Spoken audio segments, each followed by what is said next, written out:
there guys, welcome back to Younes Talks Football. I hope all of you are doing well today as we get into video number 2 of 2. If you haven't seen video number 1 earlier on, you can go and have a butcher's, much appreciated. Top right hand corner, me and George go into some in-depth analysis on Esteval and the fantastic start of the season that he's had for club and for country, the expectation and everything in between. What you guys think about where he's going to head to as well, let us know in the comments on that video. So go over there and have a watch, leave us your comments, much appreciated. Before we get into what is going to be a jam-packed match preview for Burnley versus Chelsea, because we've got news to discuss. I can't ignore it. I can't avoid it. I will incorporate it into the preview. I do want to let you guys know about the merch. YTF, Younes Talks Football, festive jumpers that you guys can get. First link in the description. Head over to the store. Much appreciated for all of those that have ordered already. Thank you all so much. And all is looking good in terms of shipping. Talking about shipping, $75 and above gets you free shipping. So make sure you head over there now. First link in the description. And for anything Chelsea related, including their festive jumpers and including their new Speedway collection, second link in the description. Head over there now. Much appreciated and enjoy. You're welcome. Now, I feel like there was something I wanted to say before we got into this, but that's left me. It'll come back. We got news to cover. We got quite a bit of news to cover, and then we're going to jump into the game. But we've got the perfect segue because we've had really, really big news about a certain player. I will park that for now. Let's get into financials. Yeah, let's get into financials because Premier League clubs now have new rules to follow. Yes. So, let me show you. Here it is. Premier League clubs will no longer be able to sell assets like hotels and women's teams to themselves from next season to get round new financial rules. Wow. Okay. You know, I'm actually happy to see this because realistically, this shouldn't have been allowed in the first place. Let's be honest. Yeah. It just shouldn't. How are you going to sell like your own asset to yourself and then that's going to count as revenue? that's nuts. The loophole was the loophole. Chelsea utilised it. Now, this news actually benefits Chelsea because Chelsea don't have anything else to sell to themselves in order to sort out their financial situation any better. But what it does stop is other clubs from doing the same thing. So if any other club is now in a similar situation, they can't have that loophole to take advantage of. They got to look at other ways to gain money. Whereas Chelsea have already benefited from that loophole. They can't use it again. There's nothing else to buy from themselves or sell to themselves. You get the gist. So other clubs are in the mud when it comes to that, little workaround. Well, let's get into the detail now because big financial rules came out today as a whole. It wasn't just that. Here is the brand new financial fair play, you can say. Premier League clubs have voted to introduce a new set of financial rules which will come into effect from the start of the 26-27 season. Squad cost ratio, SCR, and sustainability and systematic resilience, SSR, proposals will be introduced. I don't know how many more initials we need to try and fit into this, but it's getting a little bit ridiculous, don't you think? Utter woke nonsense, like Sean Dyche says. Am I not right? You know, at this rate, I'm going to sound like Castillo.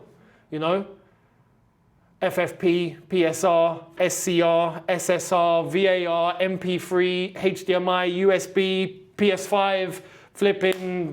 How many more acronyms are we going to use it? How many more flipping? What does this mean?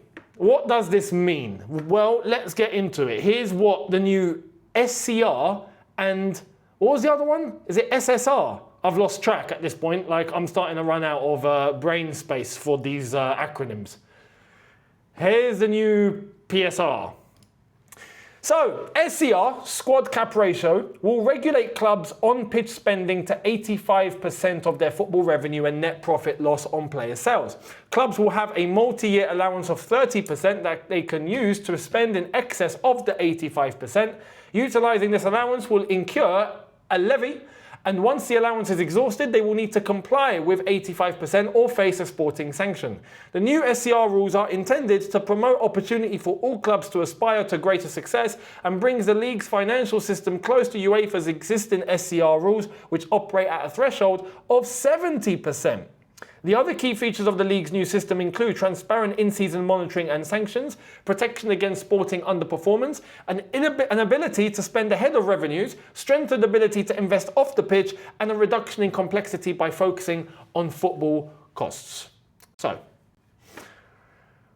basically, in a nutshell, unless if you are bringing in stupendous money, you can't spend big in the transfer market anymore. That's it. You see what Liverpool just did by spending 500 million in a window? Yeah, if you're not generating that in revenue, right, then you ain't spending that. End of story. Finito.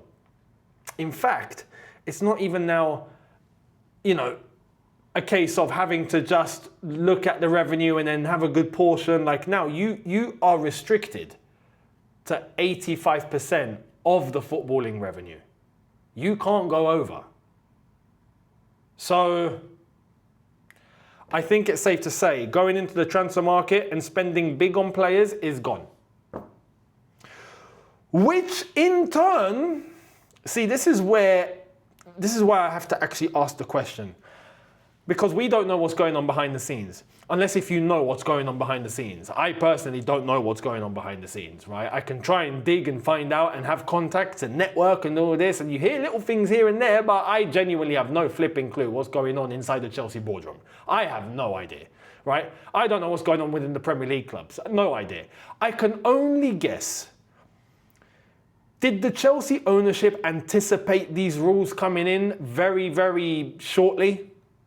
Because when you look at going after young talent, low salaries, trying to scour footballers that can play at a very high level but are on the cheap and are going to come in within a certain bracket and with a salary cap and all of this that other top Premier League clubs just haven't done to the same extent.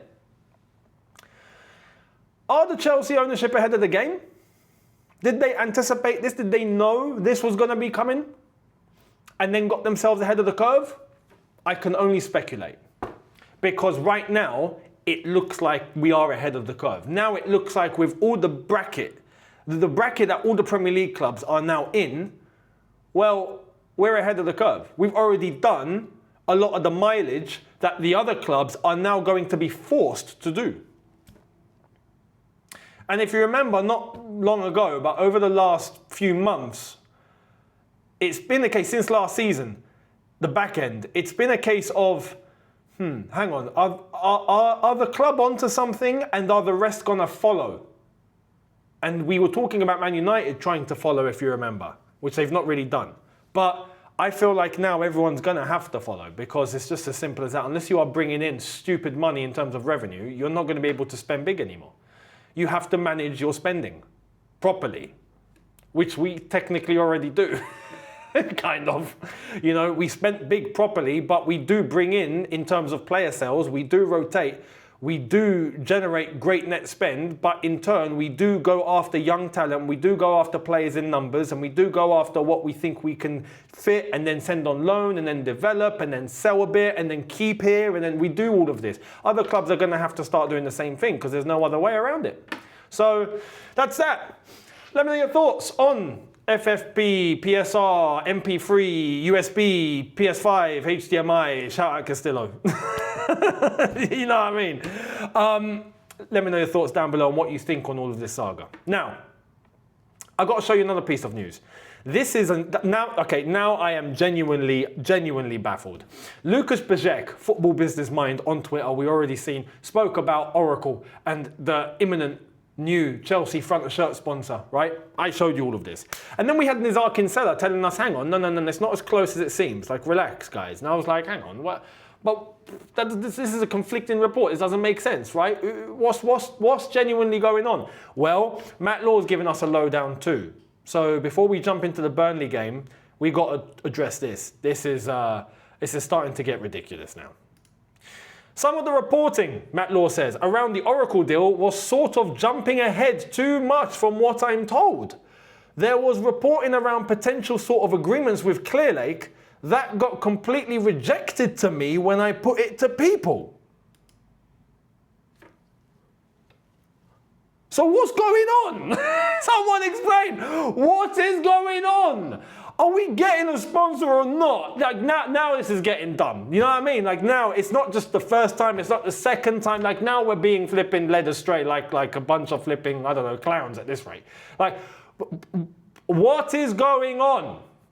What is going on? And look, I'm doubting the reporting here. Someone has got this completely wrong. Lucas Bajek, Nizal, Matt Law, I don't know. I genuinely have no idea. But, I mean, there was even a rumour earlier on, apparently Riyad Air had agreed. I'm like, what? No, I don't think that's the case. But we need to get this over the line now, man. We need to get someone, you know? So let's wait and see. I genuinely haven't got a flipping clue on what's going on now with the sponsor. I'm tired. I'm actually tired. I just want a sponsor. It's as simple as that. So let me know your thoughts on that one. Now let's move to the game. The game, we're going to start off with a certain player. Cole Palmer. I'm afraid I've got some bad news, as Wade Barrett used to say. Here it is. Chelsea have had a football boot specially adapted for Cole Palmer to help him return from his freak injury setback as quickly as possible. Now, why, you might ask, is this the case? Well, Cole Palmer, apparently, according to Enzo Maresca in the press conference today, fractured his little toe because he slammed it into the door in the middle of the night. He woke up, I don't know, maybe he wanted to go to the loo, and he didn't know where he was going, and he whacked his foot straight along the door, fractured his little toe, which means now he needs another couple of weeks out. Yeah. He was ready to come back from his groin injury, that is done and dusted, it's all good, and then he fractures his toe in the middle of the night.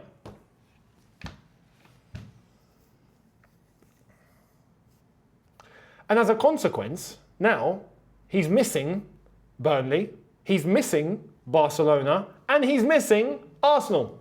Yeah, missing, done. He's not playing. I know, heartbreaking, isn't it?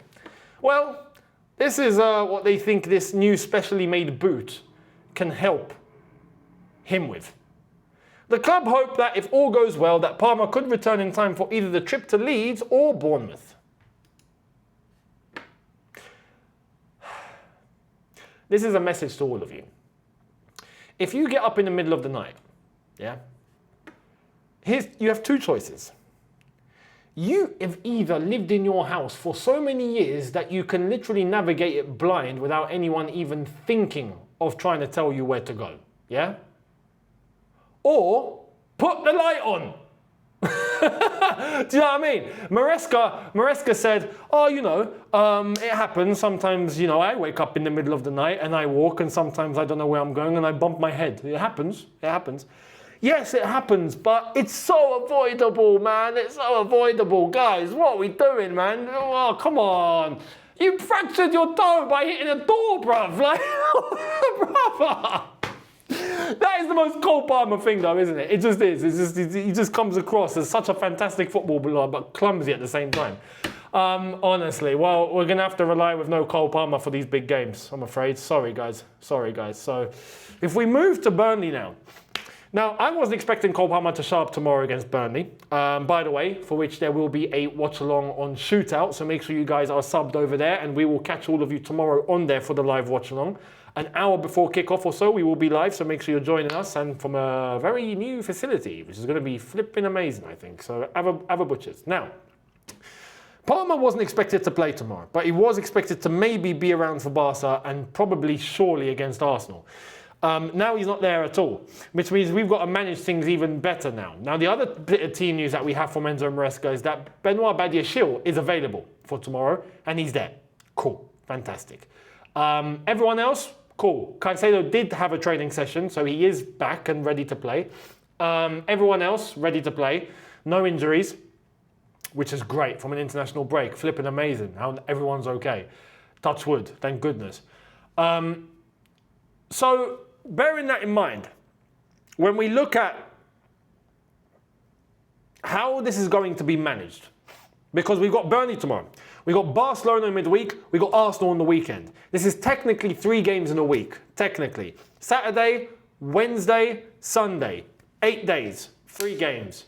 So this has to be managed correctly. There is going to be some elements of rotation, which is why I am taking on board tomorrow very, very carefully. Because for me, I have an idea what Maresca's going to do, and it differs from what I would do to an extent. But what I would do is prioritise Barcelona and Arsenal.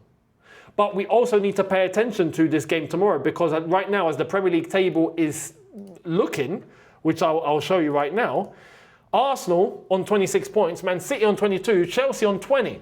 We're 6 points behind, and we've got to play Arsenal next weekend. So when you're looking at this, and Burnley are down in 17th, when you're looking at this, and you can go and check out our Premier League predictions, by the way, if you haven't seen on Shootout, go and have a butcher's, because the video was actually pretty good over there. And I'm on a quest to catch up to George and his predictions, because currently it's 5-3 to him. So, you know, I need my YTF army in the comments to tell him what the score is and that I'm actually going to win at the end of the season. So I need you guys. Head over there and put the comments in and intimidate him a bit. Cheers. I can rely on you guys. This game actually means a lot. If we win, and Arsenal, I'm not expecting anything. Like I said on Shootout, they're playing Tottenham. I can't rely on the Tottenham. It's the history of the Tottenham. But if Tottenham somehow prevent Arsenal from winning, all of a sudden, we're in the conversation of going above Arsenal. If we just beat Burnley. And then we face them next weekend, and then who knows, right? So this is why tomorrow is actually really important. We have to win. I anticipate, though, that players are going to be managed, and I would look to that Barcelona game with one eye open. So if we're talking about the starting 11, what would I do? I'm going to show you what I would do, and I'm going to tell you what I think Maresca's going to do, because I'm basically going to also give you a little bit of a preview to the Barcelona game, because I think I've got this calculated in terms of what he's going to do, but I'm going to tell you what I would do, and then let me know in the comments what one you would go with. I'd love to know. So without further ado, let's jump into starting 11. So I've gone with Sanchez in goal. I've gone with Reece James at right back. I've gone with Cucurella left back. I've gone with Fofana and Chalobah at centre back. And I've gone with those two, not Badiashile. Badiashile might be able to come on later for a little bit, depending on the result. But I've gone with this back four and those centre backs specifically because it's continuation now. It's continuity. They had a great game in the last 2 games. The Wolves game and the Tottenham game. And we're clean sheets in both. And now we need to run with something. If it's beginning to look like it's clicking, keep it. But we also need to pay attention to those other games in midweek and next weekend. I don't think we need to rotate the centre-backs as much. The centre-backs are not doing a lot of running, you know? They can hack the 3 games, I reckon, but the only thing that worries me is Wesley Fofana and his injury record, and if his body's going to be able to handle it. So I wouldn't be surprised if we get Chalobah at right centre-back and we get Badiashile starting tomorrow, just to get Fofana ready for Barca and Arsenal. So that's one adjustment that I think Maresca might make. In midfield, I would go Caicedo and Enzo with João Pedro in the 10. And Garnacho on the left, and I've gone with Esteval on the right, but I've also got a part of me telling me, look, play Neto tomorrow, and then Esteval can play against Barcelona, he can play against Arsenal as well. There's also a part of me that thinks, look, he's 18, he can act 3 games in a week, yeah? Let him. Which would be very, very good chance for him to hit some crazy form if he plays well in those games too. So that's also in the back of my head because he's really young. But what I think Maresca's going to do, I think he'll go with Caicedo and Enzo tomorrow. I think he will go João Pedro in the 10. I think he will go Garnacho on the left, but I think he's going to go Pedro Neto on the right for tomorrow because I actually think he's going to... No, sorry. I think he'll go with Esteval tomorrow. I think he'll go with Pedro Neto against Barcelona.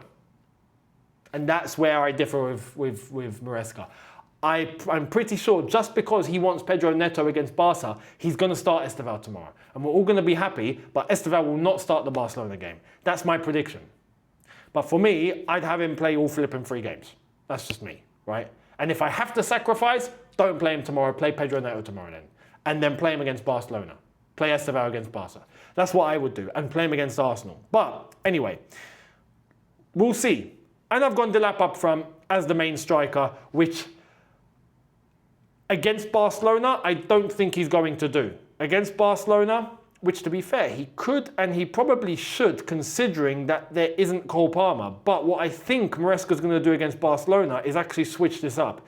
I think he's going to end up going with Gusto at right back, Reece James into midfield, Enzo in the 10, João Pedro up front, and Pedro Neto on the right.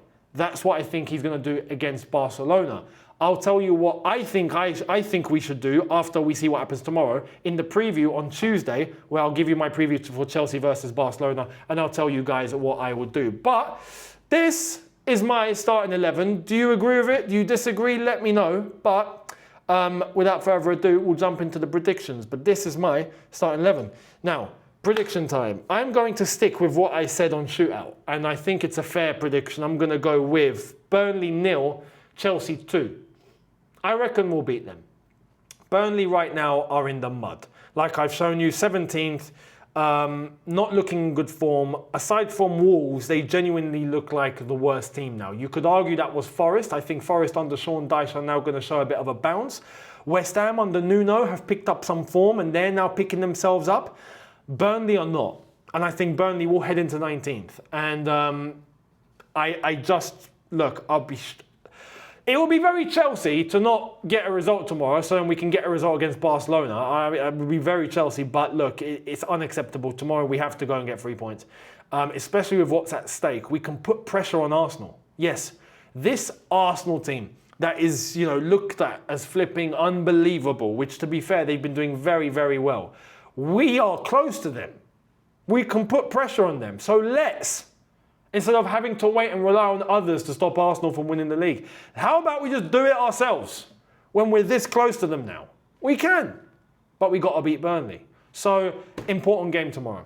Let me know your thoughts down below. Much appreciated. Let me know your predictions. Let me know your lineups. I'd love to know what side of the spectrum do you sit on in terms of Esteval, in terms of the setup, in terms of an eye on Barcelona. How would you rotate? Would you rotate? Should we rotate? I'd love to know all of your comments. Let me know down below. Shootout for the watch along. Make sure you're over there to catch Burnley versus Chelsea with myself and with George. And after the game, straight after, there'll be a review right here on Younes Talks Football for us to go over our thoughts on how it's all gone down. So make sure you guys are here, subscribe, notification bell. Thank you all so much. And I'll catch all of you tomorrow. Don't forget the links in the description for the latest Younes Talks Football festive jumpers and more. And also for the Chelsea Megastore collections that are there now with discounts currently operating. So make sure you have a look. Much appreciated. And I'll catch all of you tomorrow. Have a good one. Look after yourselves. Take care. And peace.